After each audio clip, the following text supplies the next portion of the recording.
So do we all remember that one time where Oda gender swapped all of the Warlords? It resulted in a very elegant Mihawk, a simply adorable Jinbei, and a Boa Hancock who, just kind of looks like Trafalgar Law with earrings. Hello and welcome to the Grand Line Review, your source for everything One Piece, and today we have a rather big discussion, something I've been waiting to do for quite some time, because we need to talk about the future of the 7 Warlords of the Sea. For the anime-only watchers of my channel, you've recently experienced one piece of rather big news which spawned from the Reverie, and that is the abolishment of the 7 Warlords. So we're going to be discussing why and how that happened, as well as where these figures go from here, because without ties to the world government, these characters have a ton of potential going forward. Plus, there's also the discussion of how this will disrupt the balance of the planet at large, and after Wano, I guarantee you, the One Piece world will not look the same as we remember it prior to arriving at the land of the samurai. Most notably, I suspect the world government will institute a mandatory subscribe to the Grand Line Review policy, which is nice of them, because it will result in regular One Piece content being uploaded straight into your YouTube feeds. So if I were you, I'd get a head start on doing that before the Marines come a-knockin'. But to move on, in episode 957, we got to see the events of chapter 956 play out. A very, very well done episode, by the way, which you should check out just on its own if you're not an anime watcher. But several announcements were made to the world, the only one of which that we are currently completely aware of is the dissolution of the 7 Warlords. And this was actually quite heavily foreshadowed prior to this moment, all the way back in Dressrosa actually, when Admiral Fujitora stated his desire to remove them from power, right to Doflamingo's smarmy face thing as well. And make no mistake, Fujitora is the man who is the most instrumental in this decision being made. He was the one who organized a meeting between Nefertari Cobra of Alabasta and Riku Doldo of Dressrosa, 2 monarchs of the world government who were, how shall we say, adversely affected by the warlord system, which is of course putting it lightly. And those 2 then went on to propose the resolution to the actual Reverie Council. There is a problem with this though, one that we need to quite immediately address, and this might remain quite under-remembered if that's a word, and I don't think it is. But a rather under-remembered aspect of One Piece is that the Warlords are a supremely important institution, and alongside the Marines and the Emperors of the Sea, they make up the 3 great powers of the world. At times, this can be a bit difficult to reconcile, primarily because the Warlords consist of figures with a questionable value, be it in terms of raw strength, military might, or even their willingness to cooperate at all. And in many ways, it can be difficult to see how characters like Boa Hancock, Sir Crocodile, and Gecko Moria were somehow integral for maintaining global balance, but it's all due to what I will express as overly simplistic mathematics. The equation goes as follows: the 7 Warlords plus the Marines equals the might of roughly 1 Emperor of the Sea, which we have seen in action during the Paramount War. Hence why balance is possible, because all the world government needs is to equal the might of 1 Emperor, and it forces a global stalemate. Because if 2 powers of that level clash, then it leaves them vulnerable to be taken down by the remaining ones. However, this balance has now been quite disrupted, and it's not clear yet how this will impact the Marines. After having said all of that, you'd naturally think negatively, but Fujitora, and I suppose the kings associated with the world government, seem confident enough that a new invention from Dr. Vegapunk will easily replace the might that the Warlords provided. However, this decision has still come at, well, quite possibly the worst possible time, mainly due to the threat of an alliance between Big Mom and Kaido, and just having the power equitable to a single emperor isn't quite going to cut it against that. And in fact, one of the reasons why the Marines are currently powerless to do anything on Wano at the moment is because a lot of their forces are now dedicated to capturing the 7 Warlords that they severed ties with. Or I guess I should say the 7 remaining Warlords. So with open hostilities waged against them, let's examine where each of these figures go from here, and we are going to start with Buggy. Weirdly enough, he is probably one of the most unpredictable of the Warlords, and one very likely scenario I see would be Buggy commanding his full forces to engage with the Marines whilst he escapes with his core crew, or just on his own, somehow. He's Buggy, he'll accomplish it. Which is effectively what Buggy said he would do, and that would be a bit of a shame because it would bring an end to this whole Buggy enterprise. Although speaking realistically, this is the Warlord most likely to actually be captured. Although a lot of it really does depend on who's been sent after him, because we do know that it looks like admirals may have been deployed in this capture effort, and as they should be in some very extreme cases. With that said, because this is Buggy we're talking about, I can also imagine the exact opposite happening. So picture this: the Marines are successful in defeating and capturing every Warlord of the Sea, with the sole exception of Buggy. He is the lone survivor, and after the inevitable fall of Big Mom and Kaido on Wano, he takes advantage of the vacuum of power, effectively installing himself as an Emperor of the Sea. I know it's a pretty wild dream, but hey, so was the idea of him becoming a Warlord to begin with. And the thing about Buggy is that he is one of Oda's favorite characters, so we really can't apply any sense of logic or reason to his actions or his future. Which is why I can very much see him surviving this and going on to become an even more outrageous presence in this world. perhaps even forming an alliance with the Red Hair Pirates or even future Pirate King Monkey D. Luffy, thus cementing the name of Buggy in all of history. Next up though, we have Boa Hancock, and this is probably the warlord whose fate we know the most about. And it's not from manga events either, quite surprisingly. It's from a statement that Oda made at Jump Festa 2020, which was actually in 2019. That's how they work. In any case, as part of his message, Oda wrote the following. Wano Country arc is finally entering its last rush. I've drawn this arc precisely because I wanted to draw these scenes. And then Sabo,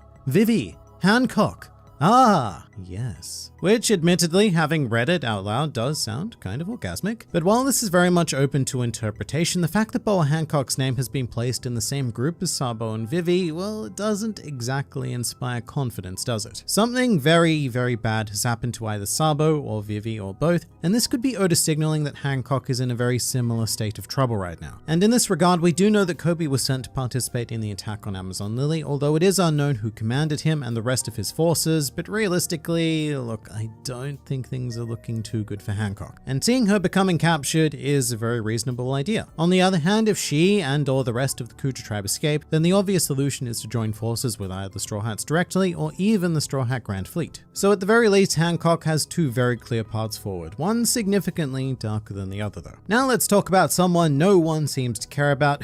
No, not you, Treble, although you do fit that description. But I'm talking about Edward Weevil. From what we've seen, the attempt to capture him is what I can only describe as futile and heavily misguided. As someone whose strength is being compared to that of a young Whitebeard, he and his mother are some of the more likely candidates to evade capture. Not that I think this situation changes things with him all that much. Weevil is still very much on a mission of his own, but I do think the potential of an alliance with Luffy's group is on the cards in the future. Because let's be real here, it's mostly because Miss Buckin has like a raging lady boner for destroying the remnants of the Whitebeard pirates that we really fear Weevil at all. But in reality, Weevil himself is actually far more emotionally driven to take revenge on Blackbeard for obvious father-murdering reasons. And in the event that Miss Buckin's influence were to diminish, then Weevil is probably going to be a strong force in our favor going forward. But if he were to be captured, then you'd best be sending an admiral or two because this boy is not going down easily. And you could say very similar things about our next warlord, the world's greatest swordsman, Rikyul Mihawk. The world government are absolutely out of their mind if they think they can subdue him, at least from everything we've seen. Once again, throw a handful of admirals at him and we might have some trouble, otherwise there's just no chance. However, with Mihawk's casual freedom now revoked, he has choices to make. Either he can continue to float around and be chased, which he may actually find appealing. He does seem to quite relish that idea actually, or he can choose to associate himself with another group. And this time the obvious candidate for that would be Shanks. They may have been former rivals, but Shanks and Mihawk are pretty buddy-buddy, and of all the people in the world that Mihawk could respect in, a captain style position, Shanks is probably the only candidate. But either way with Mihawk, here's the thing. He certainly isn't going to be fighting against Shanks or any other emperor for that matter, so the world government have effectively just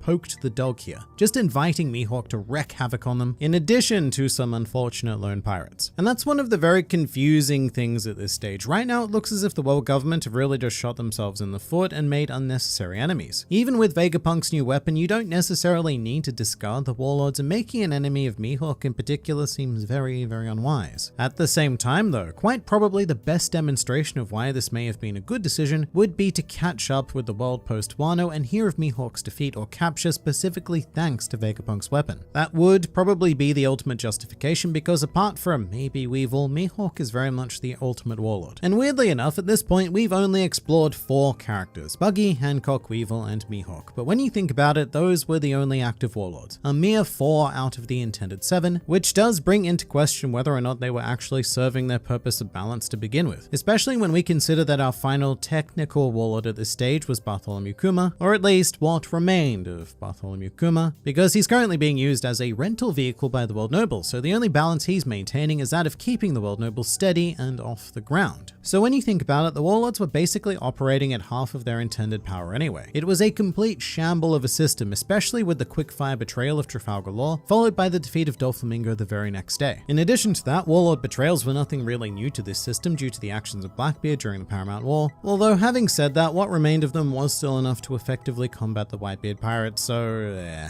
But of course, this discussion would not be complete without contemplating the futures of our former warlords. So Blackbeard, he's very clear, he's an emperor now. Doflamingo is also quite clear, having been incarcerated in level 6 of Impel Down. This doesn't take any future involvement from him off the table though, because there is still a plan or mechanism in place for another mass breakout of the prison. And this is because Bon Clay, the very alive and well Bon Clay, currently serves as the queen of level 5.5, very much continuing on with Ivankov's revolutionary plans. And as part of that, there's every chance that Doflamingo could break out alongside them and return to cause chaos in the world. As for which side, that's always impossible to tell. Trafalgar Law does need a mention, but he's also pretty much set in stone. At this stage, he is tied to Luffy like Zoro to a post. Gecko Moria though, he is an interesting one, as he may very well have taken Blackbeard up on his offer and joined the Emperor's crew. And to be honest, I really don't see why Moria would say no at this point. Suppose he could have said no and then got killed, that's always possible. But then there is our super original OG warlord, Sir Crocodile, whose actions in the last 2 years have still not been made known to us. He's a very sneaky reptile though, and he is very much keeping up with the news surrounding Luffy, and he's also kind of a natural ally, sort of. Crocodile did help save Luffy's life at Marineford, so we do have another unlikely natural ally in Crocoboy. It's also worth mentioning that any discussion of balance is going to be completely thrown out the window though. Wano, of course, is not yet concluded at the time of this recording, but it will almost certainly see the defeat of at least one, if not two Emperors of the Sea, which compounded with the abolishment of the Warlords is going to thrust One Piece into an entirely new era. I really do mean it when I say that after coming out of Wano, the world is going to be unrecognizable. The Emperor system collapsing, the Warlords realigning, the Revolutionary Army finally acting, and the world government adding a new factor to the table. And in addition to all of that, we're also going to be seeing the rise of the worst generation. So look, in terms of logistics and politics, this Warlord abolishing stuff, yes, it is intriguing, but in terms of narrative, it is 100% necessary, because the 7 Warlords are a symbol of this era and not the next one. So for us to move on to this new age, a dawn of a new world, fulfilling some sort of inherited will of joyous boys, whatever you want to call it, the Warlords need to go. It's just another monumental sign pointing us in the right direction towards the end of One Piece. But what do you guys think? Please do leave your thoughts in the comments below, or even join my Discord server. And if you'd like to see more videos like this, then please do go and check out some of my other content, or even subscribe to the channel for more glorious One Piece business uploaded straight into your YouTube feeds. But for now, this has been the Grand Line Review, and I'll see you next time.